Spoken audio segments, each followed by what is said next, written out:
Israel और Hezbollah जंग से जुड़ी बहुत बड़ी खबर इस वक्त आ रही है। इजरायल ने दक्षिणी बेरूत में भीषण हवाई हमला किया है। इजरायली सेना का दावा है कि उसके हवाई हमले में हिजबुल्लाह का ड्रोन यूनिट का चीफ मोहम्मद सरूर मारा गया है। हिजबुल्लाह की ड्रोन यूनिट के कमांडर मोहम्मद सरूर का मारा जाना हिजबुल्लाह के लिए बहुत बड़ा झटका है। इजरायली सेना के मुताबिक दक्षिणी बेरूत में हिजबुल्लाह के गढ़ दहियाह में हवाई हमला किया गया था, जिसमें हिजबुल्लाह का ड्रोन यूनिट का चीफ कमांडर मोहम्मद सरूर मारा गया है।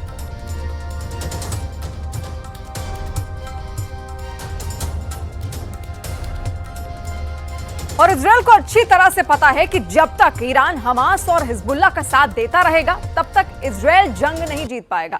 यही वजह है कि इजरायल ने अब ईरान को सीधे धमकी दी है कि अगर ईरान ने हमला किया तो ईरान को बर्बाद कर देंगे। वहीं ईरान के सुप्रीम लीडर अली खामनेई ने ऐलान कर दिया है कि चाहे इजरायल हिजबुल्लाह पर कितने भी हमले कर ले, जंग तो हिजबुल्लाह ही जीतेगा। हिजबुल्लाह के साथ अब ईरान भी जंग में उतरने जा रहा है।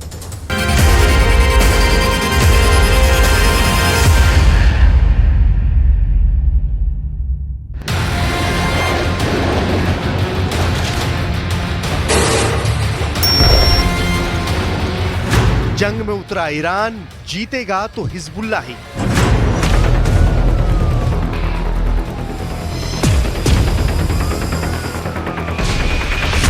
ईरान के सुप्रीम लीडर अली खामनेई ने जैसे ही ऐलान किया कि इजरायल और हिजबुल्लाह की जंग में हिजबुल्लाह ही जीतेगा, खामनेई के इस ऐलान के तुरंत बाद ही ईरान ने सुरंगों में छिपे अपने घातक फाइटर जेट, मिसाइलें, रॉकेट और ड्रोन को जंग में उतार दिया है। जरा देखिए हमास और हिजबुल्लाह पर हो रहे इजरायली हमलों का बदला लेने के लिए ईरान ने कितनी जबरदस्त तैयारी कर रखी है।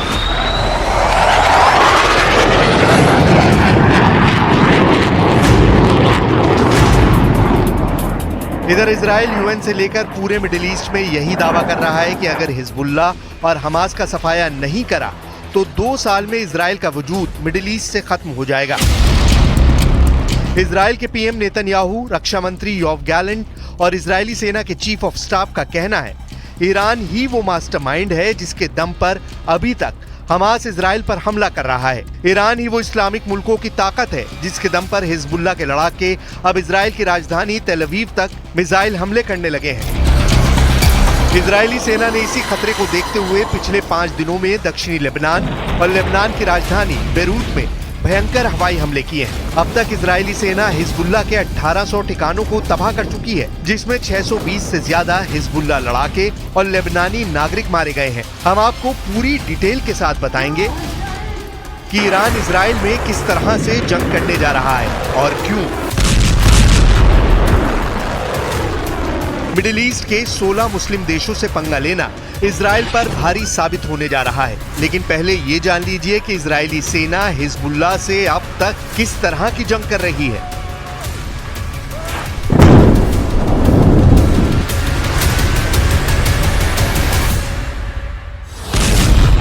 मरते दम तक युद्ध, अब जमीन पर होगा फैसला।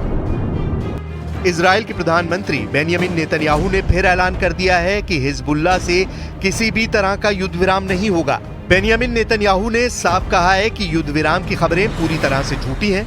नेतन्याहू ने लेबनान पर अब जमीनी हमले करने की कस्में खाई हैं। वहीं इजरायल के विदेश मंत्री इजराइल काट्स ने साफ कहा है कि 21 दिन तक कोई युद्ध विराम नहीं होगा। अमेरिका और फ्रांस के प्रस्ताव को इजरायल नहीं मान सकता है। इधर इजरायल ने दक्षिणी लेबनान पर भीषण जमीनी हमले की पूरी तैयारी कर ली है। सैकड़ों मरकावा टैंक दक्षिणी लेबनान में घुसने जा रहे हैं। F-16 और F-35 जेट से इजरायल बड़े हमले बेरूत पर करने जा रहा है। इजरायल ने तो यहाँ तक कह दिया है कि अगर ईरान ने इजरायल पर हमला किया तो ईरान बर्बाद हो जाएगा। The linkage that Iran decided to do between Hezbollah and Hamas, the linkage that the Iranian regime did between Hezbollah and Hamas, holding the Lebanese people hostage, that's not done. You don't start a war with Israel just because you want to show sympathy for the atrocities of Hamas. इधर Iran के supreme leader Ali Khamenei ने Israeli हमलों पर भयंकर पलटवार का मन बना लिया है। ईरान ने गुप्त सुरंगों और बंकरों में भरे हजारों मिसाइलों, रॉकेट, ड्रोन को जंग में उतार दिया है। इजरायल को भी भनक लग चुकी है कि ईरान हिजबुल्लाह को बचाने के लिए इजराइल पर बड़ा हमला कर सकता है। ईरान के पास लंबी दूरी की बैलिस्टिक मिसाइलें भरी पड़ी हैं। कुछ दावों के मुताबिक 2 लाख से ज्यादा मिसाइलें ईरान के पास हैं, जबकि ईरान के ड्रोन के बारे में इजरायली सेना को भी अंदाजा नहीं है कि वो कितनी संख्या में है। ईरान की IRGC का साफ कहना है कि वो इजराइल पर ऐसा हमला कर सकता है जिसकी कल्पना इजराइल ने भी नहीं की होगी।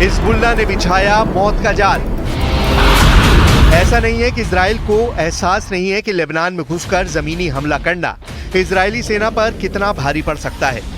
भयंकर हमलों का सामना कर रहे हिजबुल्लाह ने उत्तरी इजराइल पर जबरदस्त हमले किए हैं। खबरों के मुताबिक उत्तरी इजराइल पर हिजबुल्लाह ने 45 से ज्यादा कत्यूशा रॉकेटों से हमला किया है। इधर भयंकर जंग से इजराइल के अंदर भी कोहराम मचना शुरू हो गया है। लेबनानी न्यूज साइट अल मयादीन ने इजरायली अखबार येडियोत एहरोनोत के हवाले से ऐसा सनसनीखेज दावा किया है जिसने हिजबुल्लाह पर इजरायली हमलों पर सवाल खड़े कर दिए हैं। इजरायली अखबार येडियोत एहरोनोत में साफ लिखा गया है कि हिजबुल्लाह से जंग इजराइल को बहुत भारी पड़ने जा रही है। अगर उसने लेबनान पर जमीनी आक्रमण शुरू किया तो इजराइल हिजबुल्लाह के बिछाए मौत के जाल में फंस जाएगा। इजरायली अखबार येडियोत एहरोनोत का दावा है कि ये गोपनीय रिपोर्ट PM नेतन्याहू को भेजी जा चुकी है। ये गोपनीय रिपोर्ट ऐसे समय में आई है जब लेबनान की सीमा पर इजराइल ने 2 रिजर्व ब्रिगेड को बुलाने की घोषणा की है। लगभग 50,000 रिजर्व इजरायली सैनिकों को बुलाया गया है। हालांकि इजरायली अखबार येडियोत को शक है कि इजरायली सेना की 98वीं डिवीजन उत्तरी सीमा की तरफ से हिजबुल्लाह पर जमीनी हमले करेगी। כאן למעלה, אנחנו תוקפים כל היום, גם כדי להכין את השטח לקראת האפשרות של הכניסה שלכם, וגם כדי להמשיך לפגוע בחיזבאללה. חיזבאללה היום הרחיב את מעגל האש שלו, בהמשך היום יקבל מענה חזק מאוד. אתם תתכוננו, והיום נמשיך. ואנחנו לא עוצרים, ממשיכים לתקוף, וממשיכים לפגוע בהם בכל מקום. इजरायली सेना खुद मानती है कि हिजबुल्लाह के पास 45,000 लड़ाके हैं, जिनमें से 20 रैनों और रॉकेटों की सीरीज मौजूद है, जिसकी संख्या वॉशिंगटन में मौजूद वॉर एक्सपर्ट्स के मुताबिक 2 लाख तक है। हिजबुल्लाह के 2 लाख रॉकेट इजराइल शक्तिशाली एयरफोर्स और मिसाइल रक्षा नेटवर्क को पूरी तरह से तबाह कर सकते हैं। अब आप ये भी जान लीजिए कि क्यों हिजबुल्लाह का आत्मविश्वास इतना ज्यादा बढ़ा हुआ है कि वो इजराइल से लंबी जंग लड़ने को तैयार है। असल में यहूदी देश इजराइल मिडिल ईस्ट में 16 मुस्लिम मुल्कों से घिरा हुआ है, जिसकी वजह से इजराइल को लगता है कि अगर Hamas, Hezbollah, Houthi, Iran, Iraq को काबू में कर लिया जाए तो इजराइल का वजूद बचा रहेगा। जरा इसे इस तरह से समझिए। मिडिल ईस्ट के नक्शे पर आपको जो देश दिखते हैं उनमें एक तरफ यहूदी देश इजराइल है, दूसरी तरफ मुस्लिम मुल्क Bahrain, Iran, Iraq, Palestine, Jordan, Kuwait, Lebanon, Oman, Qatar, Saudi Arab, Syria, UAE और यमन है। कुल 14 देश। बाकी 2 और देशों तुर्की और लीबिया को भी मिडिल ईस्ट का ही हिस्सा माना जाता है, तो हो गए कुल 16 देश। और इन 16 देशों में से 15 देश तो मुस्लिम हैं, जबकि इकलौता यहूदी देश है इजराइल। यानी अगर जंग पूरे मिडिल ईस्ट में फैली तो इजराइल जंग में ज्यादा दिन टिक नहीं पाएगा। अब देखना होगा क्या इजराइल एक साथ हिजबुल्लाह, हमास, हूती और ईरान से जंग कर पाएगा या नहीं, क्योंकि ईरान अब ऐसे हमले की तैयारी कर चुका है जो इजराइल के विनाश का कारण बन सकता है।